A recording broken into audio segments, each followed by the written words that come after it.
चलिए तो आज हम लोग स्टार्ट करने वाले हैं इस वीडियो में ठोस अवस्था जो चैप्टर है हमारे 12th का जो है केमिस्ट्री का फर्स्ट चैप्टर है फिजिकल केमिस्ट्री का, उसको हम लोग स्टार्ट करेंगे। तो चलिए हम लोग आगे बढ़ते हैं ठोस अवस्था में। इसे पढ़ने से पहले अगर आप हमारे चैनल को अभी तक सब्सक्राइब नहीं किए तो सब्सक्राइब कर लीजिए। चलिए तो आगे बढ़ते हैं इस चैप्टर में। तो यहाँ पे सबसे पहले हम लोग जानेंगे ठोस जो है ठोस अवस्था क्या है। तो ठोस जो एक पदार्थ का जो है एक पदार्थ की अवस्था होती है ठोस अवस्था, जिसका जो अवयवी कण होता है एक दूसरे से मजबूत आकर्षण बल द्वारा जुड़ा हुआ रहता है, उसे हम लोग ठोस कहते हैं। इसका जो आकर्षण बल होता है वो बहुत ही ज़्यादा मजबूत होता है, इसलिए हम लोग इसे ठोस कहते हैं। आगे जो हमारा इसका नेक्स्ट टॉपिक है वो है ठोस के सामान्य अभिलक्षण, अर्थात इसका जो जनरल कैरेक्टर होता है उसके बारे में हम जानेंगे। तो इसका जो आकार एवं आयतन दोनों ही निश्चित होता है। ठोस में जो अंतराण्विक दूरी होती है अर्थात उनके जो मॉलिक्यूल के बीच की जो दूरी होती है बहुत ही कम होता है, और इनमें जो अंतराण्विक दूरी अर्थात इनके जो दो अणु होते हैं जो मॉलिक्यूल होते हैं तो मॉलिक्यूल के बीच जो अट्रैक्शन ऑफ फोर्स होता है वो बहुत ही ज़्यादा मजबूत होता है। आगे जो ये संपीड्य एवं असंपीड्य एवं दृढ़ होते हैं। इसका मतलब ये है कि ये इसके जो ऊपर है दाब का प्रभाव बहुत ही कम पड़ता है। ये इसको दाबने के बाद इसके ऊपर न के प्रभाव पड़ता है अर्थात दाब का कोई प्रभाव नहीं पड़ता है। आगे जो इनके गलनांक एवं क्वथनांक के मान उच्च होते हैं। तो इनके गलनांक एवं क्वथनांक के मान जो है उच्च होते हैं, इसका कारण ये है कि इसके बीच की जो अंतराण्विक दूरी होती है और इनके बीच जो अंतराण्विक बल होते हैं वो बहुत ही ज़्यादा मजबूत होते हैं। अब ठोस के सामान्य अभिलक्षण के बाद अब आगे चलते हैं इसके ऊपर जो ठोस जो होते हैं वो कितने प्रकार के होते हैं। तो ठोस के जो प्रकार है उनके अवयवी कणों के व्यवस्था के आधार पर बांटा गया है। तो ठोस के अवयवी कणों के व्यवस्था के आधार पर हम लोग दो प्रकार से बांटते हैं। एक जो है क्रिस्टलीय ठोस और दूसरा जो है हमारा अक्रिस्टलीय ठोस। तो आइए अब इसको हम लोग पढ़ते हैं क्रिस्टलीय ठोस और अक्रिस्टलीय ठोस को। तो इनमें जो क्रिस्टलीय ठोस की जो अवयवी कणों की जो व्यवस्था होती है, जो सजाने की जो व्यवस्था होती है, वह एक निश्चित होती है, एक रेगुलर में होती है, जबकि अक्रिस्टलीय ठोस में जो अवयवी कणों की जो व्यवस्था होती है वह निश्चित नहीं होती है। इनके द्रव्यमानक जो होते हैं इनके द्रव्यमानक के मान निश्चित होते हैं। द्रव्यमानक के मान निश्चित करने का मतलब अगर किसी का द्रव्यमानक अगर ठोस का द्रव्यमानक अगर 120 डिग्री सेल्सियस है तो वह 120 डिग्री सेल्सियस पर जाते ही वह द्रव्यमानक में यानी द्रवित हो जाएगा, जबकि इनके द्रव्यमानक के मान निश्चित नहीं होते, एक रेंज में फिक्स होता है। अर्थात जैसे प्लास्टिक हो गया, प्लास्टिक को अगर आप लोग कभी जलाए हैं तो जलाने के बाद देखिएगा कि वह पहले धीरे धीरे पिघलता है, उसके बाद धीरे धीरे जैसे टेम्परेचर देंगे वैसे वह पिघलना शुरू करता है। उसके बाद जो आगे इसकी जो आकृति होती है वो आकृति निश्चित होती है क्रिस्टलीय ठोस का, जबकि अक्रिस्टलीय ठोस की जो आकृति होती है वो निश्चित होती है। इसमें नियमित सजावट की वजह से नियमित जो अवयवी कणों की सजावट होती है जिसकी वजह से इसे हम लोग वास्तविक ठोस कहते हैं, जबकि अक्रिस्टलीय ठोस को हम लोग आभासी ठोस या अति शीतल द्रव जिसको हम लोग सुपर कूल्ड लिक्विड भी कहते हैं। जैसे इसको जो है क्रिस्टलीय ठोस को है हम लोग लॉन्ग रेंज तक इसको हम व्यवस्थित कर सकते हैं, जबकि अक्रिस्टलीय ठोस को हम लघु परासी अर्थात लॉन्ग यानी शॉर्ट रेंज तक ही हम लोग इसको व्यवस्थित कर सकते हैं। जैसे ठोस के प्रकार के एग्जाम्पल में हम लोग लिख सकते हैं NaCl, KCl, CaCl, ETC। यहाँ पे अक्रिस्टलीय ठोस के उदाहरण में हो जाएंगे कांच, रबर, प्लास्टिक, ये सब के जो है अवयवी कणों की जो व्यवस्था होती है वो निश्चित नहीं होती है। जैसे यहाँ पर अब आगे हम लोग देख लिए यहाँ पे जो क्रिस्टलाइन सॉलिड है इसके जो अवयवी कणों का जो अरेंजमेंट है एक रेगुलर में है, जबकि एमोर्फस के जो अवयवी कणों का जो अरेंजमेंट जो हुआ है वह रेगुलर नहीं है, यानी कि इसमें जो व्यवस्था जो होती है अवयवी कणों को वह निश्चित व्यवस्था नहीं होती है, इधर उधर रहती है। अब चलिए अब आगे देखते हैं। अब यहाँ पर जो आगे क्रिस्टलीय ठोस, तो क्रिस्टलीय ठोस के प्रकार को हम लोग देख लेंगे। इसमें जो होते हैं हम लोग आगे जितने भी इस चैप्टर में पढ़ेंगे क्रिस्टलीय ठोस के बारे में ही पढ़ेंगे, क्योंकि क्रिस्टलीय ठोस जो होते हैं हमारे वास्तविक ठोस होते हैं और जो अक्रिस्टलीय ठोस होते हैं वो हमारा आभासी ठोस होता है। तो जो पूरे चैप्टर में जो ठोस अवस्था के जो पूरे चैप्टर उसमें हम लोग को क्रिस्टलीय ठोस के बारे में ही पढ़ना है। तो चलिए अब इसके टाइप को देख लेते हैं। तो अवयवी कणों की प्रकृति तथा इनके बीच जो आकर्षण बल के आधार पर इन्हें चार प्रकार से बांटते हैं। अवयवी कणों की प्रकृति एवं इनके बीच जो आकर्षण बल होता है अट्रैक्शन ऑफ फोर्स की वजह से आधार पर इसको हम लोग चार पार्ट में बांटते हैं। जो फर्स्ट है वो हमारा आयनिक ठोस है, दूसरा जो है आणविक ठोस है। तो आणविक ठोस जो होते हैं तीन प्रकार के होते हैं। आणविक ठोस हमारे जो होते हैं वो 3 प्रकार के होते हैं, एक ध्रुवीय होते हैं, एक अध्रुवीय होते हैं, एक ध्रुवीय होते हैं, और जो तीसरा है हमारा हाइड्रोजन अबंधित आणविक ठोस होते हैं। हाइड्रोजन अबंधित आणविक ठोस होते हैं। अब यहाँ पे जो हमारा तीसरा है वह सहसंयोजक या नेटवर्क ठोस, और चौथा जो है धात्विक ठोस। तो चलिए इस सबको हम लोग एक एक करके पढ़ते हैं।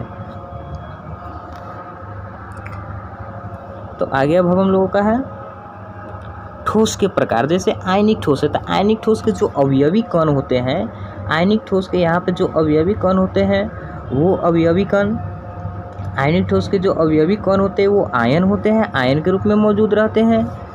आयनिक ठोस के जो अवयवी कण होते हैं वो आयन के रूप में मौजूद होते हैं।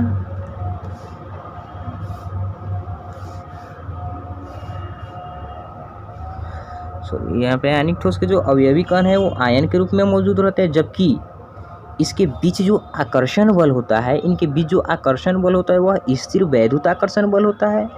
भौतिक प्रकृति इसकी कठोर एवं भंगुर होती है। भौतिक प्रकृति में देखें तो ये कठोर एवं भंगुर के रूप में पाए जाते हैं। ये विद्युत का चालन जो है ठोस अवस्था में ये अचालक होते हैं विद्युत के, लेकिन जब इसको गलित अवस्था या जलीय अवस्था में ये विद्युत के सुचालक हो जाते हैं। इनके गलनांक के मान जो है उच्च होते हैं, जैसे उदाहरण में NaCl हो गया, KCl हो गया, KNO3 हो गया। ये सब जो है हमारे आयनिक ठोस होते हैं। तो यहाँ पे जो है आगे है हमारा जो दूसरा है जो आणविक ठोस है। तो आणविक ठोस में जो होते हैं इनके अवयवी कण जो होते हैं वो अणु और परमाणु दोनों होते हैं, अर्थात ये दोनों से जुड़ करके अपने ठोस का निर्माण करते हैं। इनके बीच जो आकर्षण बल होता है, इनके बीच जो आकर्षण बल होता है वो वांडर वाल्स बल होता है, कमज़ोर होता है। ये कठोर एवं मुलायम होते हैं। ये विद्युत के जो है अचालक होते हैं, अर्थात विद्युत का ये चालन नहीं करते। इनका गलनांक के मान जो होता है निम्न होता है। निम्न होने का कारण ये है कि इनके बीच जो अट्रैक्शन ऑफ फोर्स होता है, जो आकर्षण बल होता है वह कमज़ोर होता है, जिसकी वजह से इसका गलनांक का मान निम्न होता है। आगे जो हम लोगों का है वह इसका जो उदाहरण है, उदाहरण में ले सकते हैं Ar हो गया, आर्गन हो गया, कार्बन टेट्राक्लोराइड हो गया, हाइड्रोजन हो गया, HCl H2O है। ये सब हमारा क्या है इसका, जैसे SO2 हो जाएगा, CO2 हो गया। ये सब इसका उदाहरण है। अब आगे जो हमारा तीसरा जो ठोस के प्रकार आता है वह सहसंयोजक या नेटवर्क ठोस होता है। इनके जो अवयवी कण होते हैं वह परमाणु होते हैं। सहसंयोजक या नेटवर्क ठोस के अवयवी कण परमाणु होते हैं, जबकि इनके बीच जो आकर्षण बल होता है या आबंध होता है वह सहसंयोजक आबंध होता है। ये भौतिक जो प्रकृति होती है, भौतिक प्रकृति में ये कठोर रूप में पाए जाते हैं। ये विद्युत के जो है कुचालक होते हैं। ये गलनांक जो इनका गलनांक का मान होता है बहुत ही ज़्यादा होता है, जैसे हीरा हो गया, क्वार्ट्ज जो हो गया, ये सब का जो है गलनांक का मान बहुत ही ज़्यादा होता है। यहाँ पे सहसंयोजक आबंध जो ये मजबूत होते हैं, हालांकि स्थिर वैद्युत आकर्षण बल से ज़्यादा मजबूत नहीं है, लेकिन फिर भी इनका जो गलनांक का मान होता है वो बहुत ही ज़्यादा उच्च होता है। आगे जो हम लोग का चौथा जो है ठोस के प्रकार में वो है धात्विक ठोस। ये सब हमारा क्रिस्टलीय ठोस के प्रकार है। तो ये जो है धात्विक ठोस है। तो धात्विक ठोस में अवयवी कण जो होते हैं वो धातु आयन ही होते हैं। इनसे सिर्फ धातु आयन ही जो होते हैं जो एक दूसरे से अपने इलेक्ट्रॉन और अपने आयन के बीच जो है जुड़े हुए होते हैं। इनके जो बीच का जो आकर्षण बल होता है वह धात्विक आबंध होता है, अर्थात धातु और इलेक्ट्रॉन के बीच में इसमें बॉन्ड बनता है। भौतिक प्रकृति इसकी कठोर होती है, क्योंकि दो भी धातु है वो कठोर ही होंगे। विद्युत चालकता, इनकी जो विद्युत चालकता है वह सुचालक होंगे, क्योंकि इनके बीच जो है इलेक्ट्रॉन एकदम फ्री रहता है, इलेक्ट्रॉन का क्लाउड ही रहता है धात्विक ठोस में, इसलिए विद्युत के ये बहुत ही अच्छा सुचालक होते हैं। इनके गलनांक के मान उच्च होते हैं, जैसे Fe, Cu, Ag, Mg। अब आगे ये हो गया हमारा क्रिस्टलीय ठोस के प्रकार। तो क्रिस्टलीय ठोस को हम लोग 4 पार्ट में बांट दिए, एक आयनिक ठोस, एक आणविक ठोस, एक सहसंयोजक या नेटवर्क ठोस, जिनमें आयनिक ठोस के अवयवी कण आयन होते हैं, जबकि आणविक ठोस के अवयवी कण जो होते हैं अणु परमाणु होते हैं। अर्थात अवयवी कण का मतलब होता है ये कौन से पार्टिकल से जुड़ करके बने हुए हैं। सहसंयोजक या नेटवर्क ठोस के परमाणु होंगे, धात्विक ठोस के धातु और आयन होंगे। चलिए अब आगे देखते हैं। तो आगे है हमारा क्रिस्टल जालक। तो क्रिस्टल जालक ये क्रिस्टल जालक को हम लोग पढ़ेंगे। तो क्रिस्टल जालक जो है वो अवयवी कणों का एक त्रिविम में एक नियमित व्यवस्था को हम लोग क्रिस्टल जालक कहते हैं। अवयवी कणों का त्रिविम में एक नियमित व्यवस्था को हम लोग क्रिस्टल जालक कहते हैं। जैसे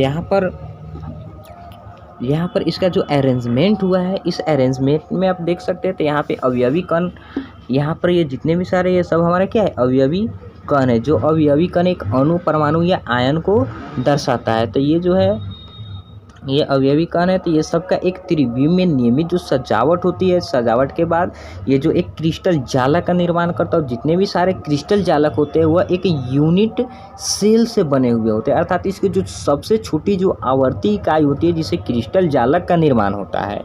क्रिस्टल जालक की जो सबसे छोटी आवर्ती इकाई होती है, जैसे यहाँ पर देख लीजिए ये जो है, तो ये एक क्या चीज़ का निर्माण कर रहा है, ये एक यूनिट है। तो एक यूनिट मिला करके एक यूनिट मिल करके क्रिस्टल जालक का निर्माण होता है। और इसकी जो सबसे छोटी आवर्ती इकाई होती है, सबसे छोटी आवर्ती इकाई को हम लोग यूनिट सेल कहते हैं, इसको हम लोग यूनिट सेल कहते हैं। अब आगे देखते हैं जो क्रिस्टल जालक होते हैं।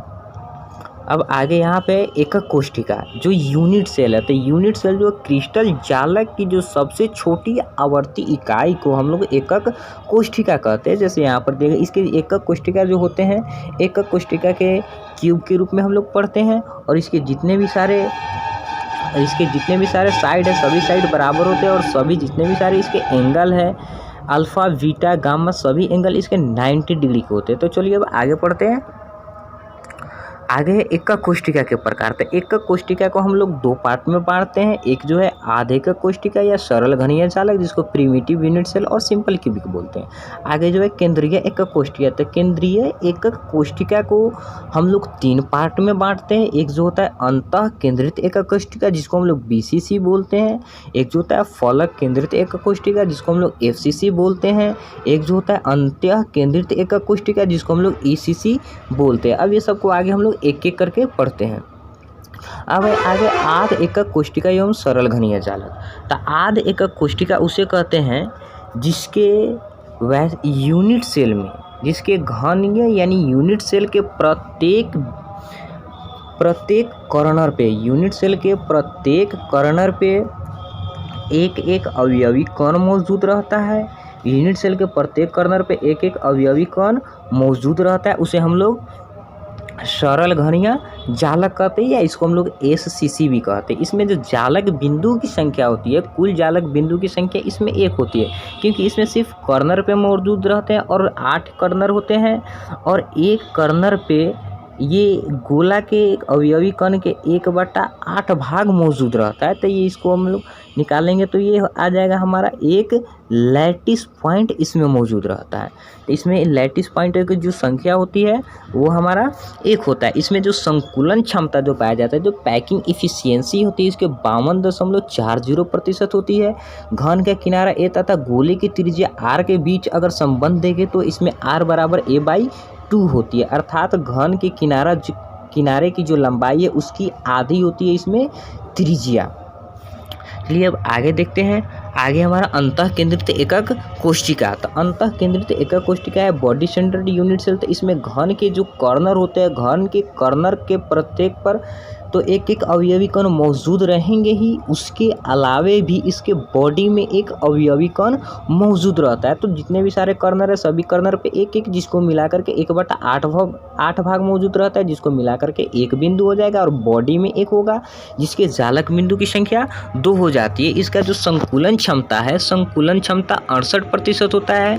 इसके घन के किनारे A तथा गोले की त्रिज्या R के बीच संबंध देखें तो R = √3a/4 होता है। इसके घन के किनारे तथा गोले के बीच की त्रिज्या जो होती है R = √3a/4। इसकी जो जालक बिंदु होती है 2 होती है। अब आगे देखते हैं।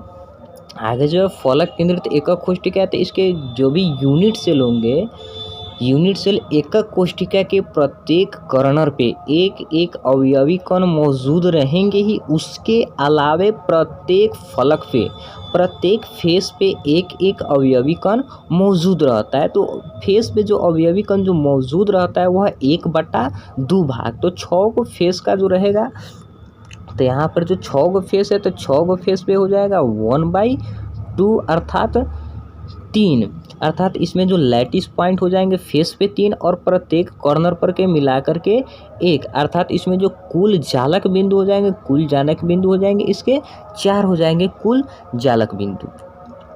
अब यहाँ पे इसके जो संकुलन क्षमता होती है, संकुलन क्षमता इसकी जो होती है 74% होती है, अर्थात जितने भी सारे यूनिट सेल होते हैं। सभी यूनिट सेल में संकुलन क्षमता सबसे ज़्यादा FCC का होता है। इसके घन के किनारा A तथा गोले की त्रिज्या R के बीच संबंध R बराबर √3a/4 होता है। इसके अब आगे देखते हैं फलक केंद्रित एका कोष्ठिका के बाद आगे हमारा अंतः केंद्रित एका कोष्ठिका इंड सेंटर्ड यूनिट सेल। तो इंड सेंटर्ड यूनिट सेल जो होते हैं इनके प्रत्येक कर्नर पे यूनिट सेल के प्रत्येक कर्नर पे एक एक अवयवी कण मौजूद रहेगा। इसके अलावे किन्हीं दो फलक के विपरीत में एक अवयवी कण मौजूद रहेगा। जैसे एक ये ऊपर वाला फलक लिए तो जस्ट इसके विपरीत वाला फलक नीचे लिए तो इनके बीच वाले की कोई भी हम लोग दो फलक के विपरीत फलक को ले सकते हैं। अगर ये फलक ले रहे हैं तो इसके विपरीत फलक ये हो जाएगा। अर्थात आप किसी भी दो फलक को ले सकते हैं तो उस पर आपका दो बिंदु हो जाएंगे। तो एक फलक पे 1/2 भाग मौजूद रहता है तो दो फलक पे गुने 1/2 भाग, अर्थात इसमें जो हो जाएगा एक बिंदु। अब प्रत्येक कर्नर पे एक बिंदु होंगे। 8 को कर्नर के मिला के एक बिंदु आते हैं तो अर्थात हमारा जो टोटल इसमें लैटिस पॉइंट हो जाएंगे वो हो जाएंगे 2। अर्थात इसमें जालक बिंदु की जो संख्या होती है, ये जालक बिंदु की संख्या यहाँ पर होती है 2। तो चलिए अब यहाँ पर हम लोग जितने भी सारे एक कोष्ठिका थे वो सबको हम लोग पढ़ लिए। अब जो हमारा है अब आगे वाला जो नेक्स्ट टॉपिक है नेक्स्ट वीडियो में करेंगे। इसके लिए आप देखने के लिए आज के लिए इस वीडियो में इतना ही। लाइक कीजिए, कमेंट कीजिए, शेयर कीजिए और अभी तक आप हमारे चैनल को सब्सक्राइब नहीं किए तो सब्सक्राइब कर लीजिए।